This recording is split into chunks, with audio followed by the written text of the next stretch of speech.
이 때문에 하나님께서 그들을 부끄러운 욕심에 내버려 두셨으니 곧 그들의 여자들도 순리대로 쓸 것을 바꾸어 영리로 쓰며 그와 같이 남자들도 순리대로 여자 쓰기를 버리고 서로 향하여 음욕이 부릴 듯하며 남자가 남자와 더불어 부끄러운 일을 행하여 그들의 그릇 때문에 상당한 보응을 그들 자신이 받았느니라.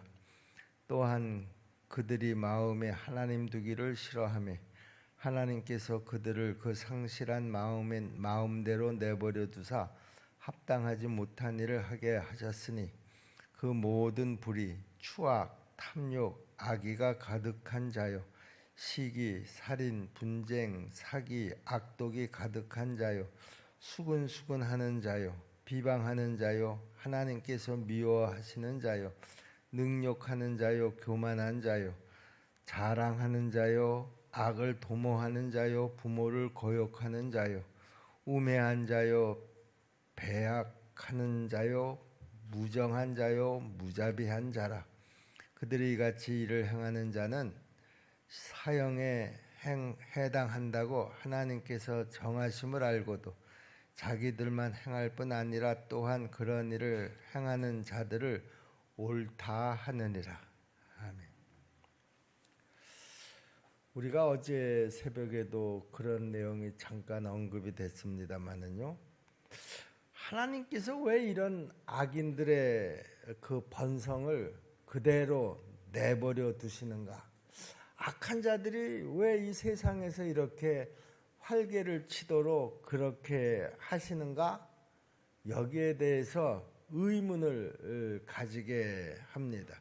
우리가 이 로마서 앞에 시편을 한동안 보지 않았습니까? 우리 시편에서도 그 시편의 시인들이 이 문제에 대해서 자주 하나님 앞에 한탄을 하곤 했습니다. 바울도 지금 이 문제에 대해서 아주 상당히 그리고 아주 중요한 시각을 우리에게 제시해 주고 있습니다. 왜 하나님은 이런 악을 그대로 내버려 두시는가? 그 바울의 시각은 이겁니다. 하나님의 진노가 그 내버려 두심 가운데 나타난다라고 하는 것이죠. 그 죄악 자체가 모든 고통의 원인이 되기 때문에 악인을 그 죄악에 그대로 내버려 두셔서 그 죄악의 결과로 고통을 당하게 하시는 것, 그것이 바로 하나님의 그 진노의 결과다라고 하는 것입니다. 앞에서 우리가 우상 숭배를 언급했는데요. 이제 오늘 우리가 읽은 이 본문에서는 그들의 음란함에 관해서 지금 이야기를 하고 있습니다. 바울 당시에 바울 당시뿐만이 아니라 그 전에도 그랬고 그 이후에도 그랬고 이 우상 숭배와 음란함은 서로 떼어놓을래야 떼어놓을 수 없는 그런 아주 밀접한 관계를 가지고 있었습니다. 이 우상을 숭배하는 신전에서요. 그 신전 안에서 각종 음란 행위들이나 매춘이나 동성애 이런 것들이 성행을 했다라고 하는 것이죠. 이 로마 시대에 이런 성적 타락은요. 우리가 그 화가들이 이 당시에 그린 그림을 봐서도 알 수가 있습니다. 그림의 제목은 제가 기억이 나지 않습니다만은요. 아주 으리으리한 성 안에서 남자와 여자가 거의 벌거벗은 그 상태로 집단으로 거기에서 그렇게 술을 마시고 그리고 음란한 행위를 하는 그런 그림들을 우리가 볼 수가 있는데요. 역사학자들은 그런 얘기를 합니다. 로마 제국이 왜 망했느냐? 바로 이 성적 타락이 그 로마 제국의 멸망을 앞당겼다. 그렇게 이야기를 합니다. 지금 그런 환경 속에서 그 살아가는 그 로마 교회에 사도 바울이 지금 편지를 하고 있으니 이런 문제를 언급하지 않을래야 않을 수가 없었을 것입니다. 이 동성애 또 이 음란행위, 매춘 이런 것이 성행을 하게 되면은요, 그 당시에 그 사람들은 즐거울지 모르지만 그 즐거움으로 인해서 얻어지는 여러 가지 성병들, 뭐 임질이라든가 매독이라든가, 그리고 이 당시에도 그 에이즈가 있었습니다. 이게 에이즈가 뭐 이번 이 시대에만 그 등장한 것이 아니라 그 당시에도 이 에이즈가 있어서 많은 사람들을 죽음에 이르게 했습니다. 그렇게 무서운 질병들이 그 사회에 만연했음에도 불구하고 그들은 우상 숭배, 이 음란함을 멈추지 않았다라고 하는 것이죠. 여기에 대해서 지금 바울이 뭐라고 얘기합니까? 하나님의 진노하심으로 그들을 부끄러운 욕심에 내버려 두신 것이다. 그래서 그 결과로 그들이 겪게 되는 그 고통, 그것이 뭐 성병이든 아니면 그 속에서의 어떤 관계성 속에서의 갈등이든 이런 것들을 내버려 두심으로 그들이 직접 그 고통을 당하게 하셨다라고 하는 것이죠. 그것이 바울이 이런 죄악을 보는 시각이었었다. 왜 저들은 지금 자기 그 육체를 가지고 저렇게 죄악 가운데서 살아가는데 왜 하나님은 가만 저들을 내버려 두시느냐? 많은 그리스도인들에게 의문을 줬던 그런 문제를 사도 바울은 지금 이런 시각으로 설명을 하고 있는 것입니다. 26절 말씀을 보세요. 이 때문에 하나님께서 그들을 부끄러운 욕심에 내버려 두셨으니 곧 그들의 여자들도 순리대로 쓸 것을 바꾸어 영리로 쓰며 그랬습니다. 이렇게 음란한 종교의식을 행하도록 그냥 그대로 내버려 두셔서 그 결과로 발생하는 각종 문제들, 그 각종 문제들은 아주 그들의 인생을 괴롭히는 그런 문제들이었습니다. 그리고 그 문제들을 다 그대로 겪게 하신다라고 하는 것이죠. 여러분, 2000년 전의 세상이나 지금의 세상이나 이 성적 타락의 문제는 별반 다르지 않다라고 하는 것입니다. 사람이 많이 모이면 모일수록 그 사회는 성적으로 타락을 하게 되어 있습니다. 그런데 우리가 이런 그 타락해가는 세상을 바라보면서요, 아니 하나님께서 왜 저들을 심판하지 않으시냐? 뭐 요즘 우리 사회에서 동성애 문제가 우리 기독교 내에서 굉장히 그 문제가 되고 있죠. 이 문제 때문에 기독교와 사회가 부딪히기도 하고요. 또 동성애를 하고 있는 그런 사람들하고의 그 부딪힘도 끝이 보이지를 않습니다. 그것으로 인한 여러 가지 또 갈등의 문제가 지금 일어나고 있는데요. 아니 하나님께서 한 번에 그냥 확 다 엎어버리시면 간단하게 끝날 것 같은데 왜 하나님은 그냥 저들이 저렇게 행동을 하면서 내 자식들, 내 주변 사람들을 오염시키는데도 왜 모른 척 하실까 하는 의문을 갖게 하는데요. 사도 바울은 이 문제를 이렇게 봤다라고 하는 것이죠. 하나님께서 그대로 내버려 두시는 것이 그 악에 대한 심판이시다. 하나님의 진노하심이다. 이렇게 이 문제를 보았다라고 하는 것입니다. 이미 그들은 그들의 그런 행위를 통해서 하나님의 그 진노의 고통을 지금 당하고 있다. 그렇게 보았다라고 하는 것이죠. 바울이 보기에 그 당시 로마 그 사회의 이런 성적인 타락, 우상 숭배, 이것은 아주 굉장히 심각한 문제라고 사도 바울도 그렇게 보았던 것이 사실입니다. 그런데 사도 바울이 이 두 가지 문제만 지적하고 있는 것이 아니라는 것이죠. 물론 제일 그 사회의 큰 문제 두 가지는 바로 우상 숭배와 성적 타락인 것은 분명하지만 그렇다고 그 사회에 그 두 가지 죄악만 있느냐?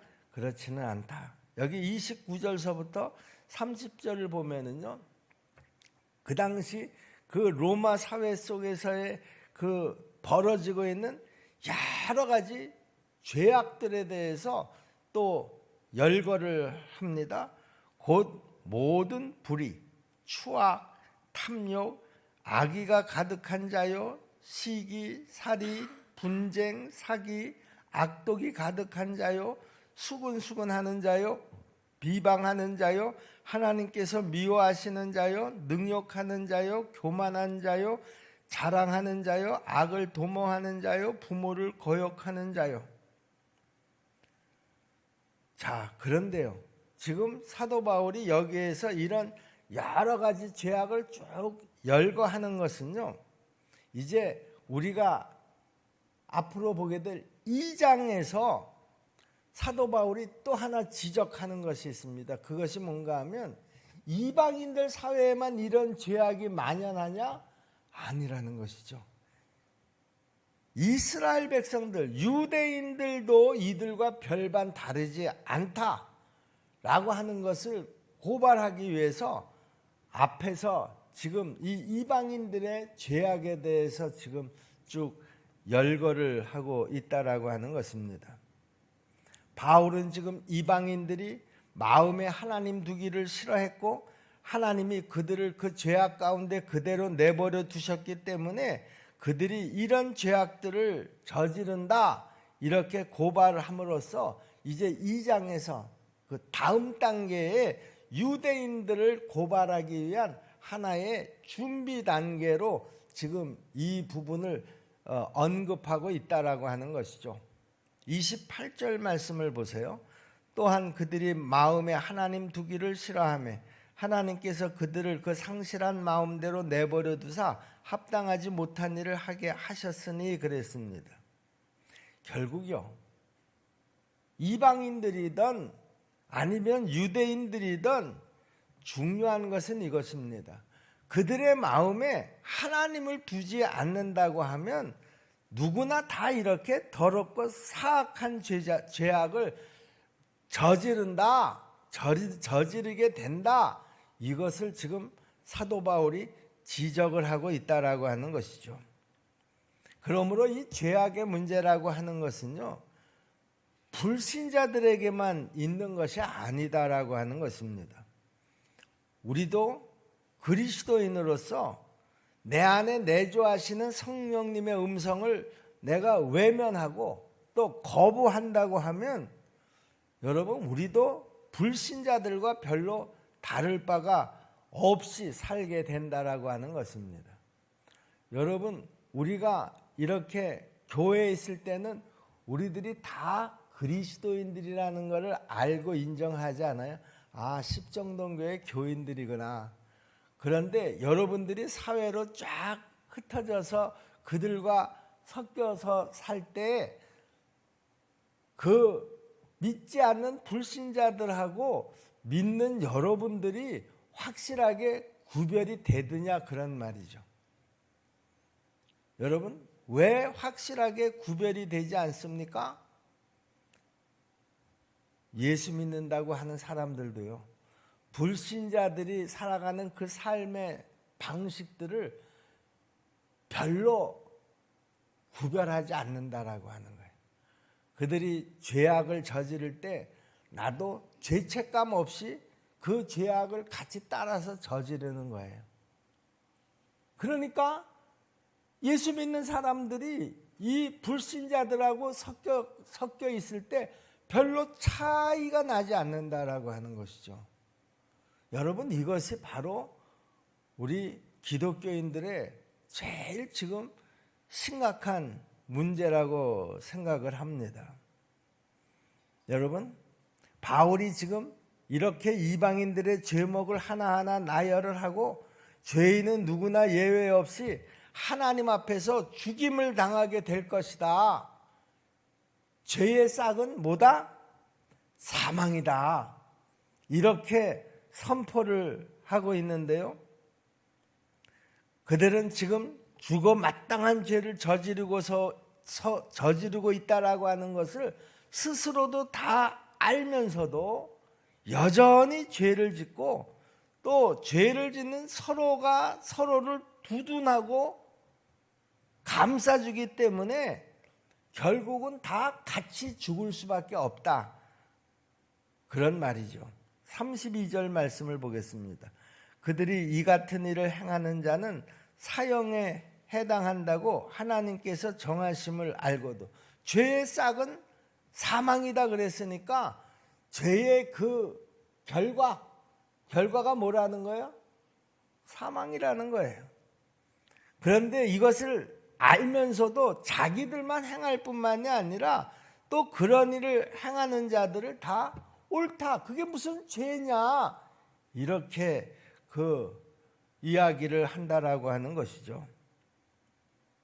자, 그런데 사도 바울은요, 지금 여기에서 이들과 똑같은 죄를 저지르고 있으면서도 자기들은 하나님의 백성이라고 생각하는 유대인들에게 이제 큰 충격을 안길 준비를 하고 있다라고 하는 것이죠. 여러분, 이 죄의 문제에 대해서는요, 유대인이건 이방인이건 죄의 싹이 사망이라고 하는 이 진리는 변하지 않는다라고 하는 것입니다. 여러분, 구원받은 우리 성도들도 이 진리를 잊어서는 안 되는데요. 그런데 많은 그리스도인들이 이 진리를 잊어버리고 산다라고 하는 거예요. 그러니까 세상 사람들하고 섞였을 때 천연 구별이 되지 않는 것이죠. 여러분들이 어떤 죄를 저지릅니다. 욕심을 따라서건 탐욕을 따라서건 어떤 성적 충동에 의해서건 무슨 이유에서건 하나님이 기뻐하시지 않는 그 죄를 범했을 때 이 결과가 사망이다라고 하는 것을 여러분들이 의식을 하시느냐, 그런 얘기죠. 여러분, 문제는 우리 그리스도인들에게도요, 이런 죄의식이 별로 없다라고 하는 것이 정말 문제라고 하는 것입니다. 여러분, 우리가 예수님의 십자가의 보혈로 내가 내 모든 죄를 다 용서받고 그 은혜로 내가 구원받았습니다. 다 이렇게 고백을 하잖아요. 여러분, 그런데 우리가 이 말을 너무 쉽게 사용하고 있다라고 하는 거예요. 여러분, 죄의 결과는요, 죽음이라는 것입니다. 이것은 하나님도 다른 방법으로 처리하지 못하셨다라고 하는 거예요. 우리를 구원하시기 위해서 다른 어떤 방법으로 온 우주 만물을 말씀으로 지으신 그 하나님이 그냥 말씀으로만 내가 너희 죄를 다 사했느니라 그래도 될 법할 것 같은데요. 왜 굳이 당신의 아들 예수 그리스도를 이 땅에 보내셔서 그 십자가에 죽으시게까지 하셨냐라고 하는 것이죠. 이것은 바로 죄의 싹은 사망이라고 하는 이 진리를 하나님도 거스릴 수가 없었기 때문이라는 것입니다. 내 죄 때문에 그 죄악의 결과가 바로 하나님의 아들이 십자가에 죽으셔야 해결될 문제였었다라고 하는 것이죠. 이렇게 심각한 문제를 우리 그리스도인들조차도 심각하게 생각하지 않는다고 하면은요, 예수 그리스도의 십자가의 죽음이 무슨 의미가 있겠느냐라고 하는 것이죠. 그렇게 심각하게 생각하지 않는 사람이 예수 그리스도의 십자가의 그 은혜를 내 구원의 문제하고만 연결을 지어서 생각하고 내 죄 때문에 하나님의 아들이 십자가에 죽으셨다라고 하는 이 사실은 내가 그냥 옆으로 밀쳐 놓는다고 하면은요, 그 믿음이 정말 구원받은 믿음일까? 우리는 한번 다시 생각해 봐야 한다라고 하는 것이죠. 여러분, 죄의 값은 뭐라고요? 사망입니다, 여러분. 이것은 하나님도 피해갈 수 없었던 진리라는 것이죠. 나를 구원하셔야 되겠는데 내 죄 때문에 나를 구원하실 수가 없으셨던 거예요. 왜냐하면 내가 죄 가운데 있었기 때문에, 그리고 그 죄 가운데 살다가 결국 우리는 영원한 진노, 사망에 이르게 될 것이 너무나 확실했기 때문에 하나님께서 결단하신 것이 바로 당신의 아들을 내 죄값 대신 십자가에 죽게 하셨다라고 하는 거예요. 예수님은 아무 죄도 없으셨습니다. 순전히 내 죄 때문에 예수님은 십자가에 죽으셨다라고 하는 것이죠. 여러분, 2000년 전에 예수님이 십자가에 죽으신 것으로 그것으로 끝납니까? 아니요. 지금도 여전히 나는 예수님을 십자가에 못 박고 있다라고 하는 거예요. 왜냐하면 지금도 여전히 나는 죄 가운데 있기 때문이라는 것이죠. 여러분, 우리가 죄의 문제를 그렇게 그냥 쉽게 생각해서는 안 된다라고 하는 거예요. 여러분, 내 죄 때문에 지금 예수님께서 십자가에 못 박히시는 그 망치 소리가 들리시냐, 그런 얘기예요. 내가 지금 또 그 죄 때문에 예수님을 십자가에 못 박고 있다라고 하는 이 안타까움이, 이 회개의 진정한 눈물이 내 안에 있느냐, 그런 말이죠. 여러분, 그럴 때에 우리 예수님의 십자가의 보혈의 은혜가 의미가 있는 것이죠. 아, 예수님이 내 죄를 위해서 다 그 십자가의 죽으심으로 그 죄의 문제를 해결했어. 그러니까 나는 죄의 문제에 대해서 이제 심각하게 생각하지 않아도 돼. 여러분, 한번 스스로 생각해 보세요. 지금 내 죄의 문제에 대해서 나는 지금 심각하게 생각하는 사람인가? 나는 지금도 예수 그리스도를 십자가에 못 박고 있는 죄인인가?